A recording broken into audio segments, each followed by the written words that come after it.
We begin tonight with a developing story. Banging sounds have been heard during the search for the Titanic tourist submersible. A Canadian surveillance plane crew heard the sounds at 30-minute intervals. It is the first possible sign that the 5 men on board could still be alive. The civilian submarine has been missing since Monday in the North Atlantic, carrying tourists to visit the wreckage of the Titanic. The international rescue effort has been redeployed to the area where sonar detected that banging, but so far has not located the vessel. Well, joining us now is former submarine commander from the British Royal Navy, Ryan Ramsey. And Ryan, what do you make of these banging sounds that have been reported sort of every 30 minutes that have been picked up on that sonar? Good evening. Yes, so if they are banging sounds, then that's a really positive sign that the crew are attempting to, or the crew and the passengers are attempting to make contact. If you look at submarine escape in general, that's one of the mechanisms that's used. So that is positive. However, there's a challenge of actually geolocating the vessel itself, which is significant. Yeah, absolutely. You know, we are human beings, we hold on to hope.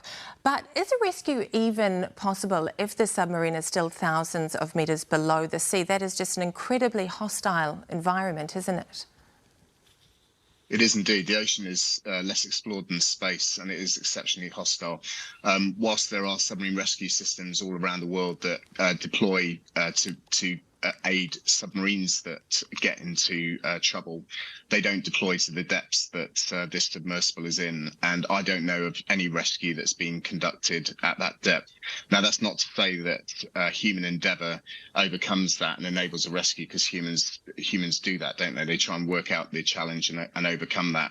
But we're in a collapsing time frame at the moment. Oxygen is low, carbon dioxide is rising, the temperature at 4,000 metres is 0 degrees C, it's dark, and we don't know exactly where it is.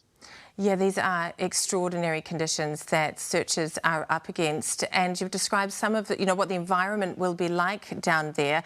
Is it possible, you've been, many of us have never been in a submarine, but is it possible, for you to sort of anticipate what the feeling might be like among those men? So I think in submarines, it's really interesting. So professional submariners join the submarine service out of duty to their country in general, and go on missions. You're operating a platform that's more complex than the space shuttle in an area that's less explored than space, and it's extremely difficult to be able to do that. Because of this complexity, things go wrong, and submariners are trained to deal with those when they go wrong. In this particular case, it must be a really, really stressful a situation that none of them will have experienced, and no matter what training they've had before that for this, what was supposed to be an 8-hour voyage, will not prepare them for what they're doing now, even though some of those passengers have explorer skill sets. Ryan, is this a much more complicated mission because it is a tourist or civilian submarine? So the complexity is created by three things. Firstly, not knowing where it is. That's the first thing. The second thing is to deploy the right forces in order to recover a submersible. You can't go down there and attach another submersible and transfer people from one to the other. You actually physically have to bring the submersible to the surface. And as yet, I don't know of any remotely operated vehicles or systems that are capable of going down 4,000 metres and lifting a submersible to the surface. Yeah, it is an extraordinary situation that they're facing out there, and that those searchers are too. Former submarine commander Ryan Ramsey, thank you so much for your insight tonight.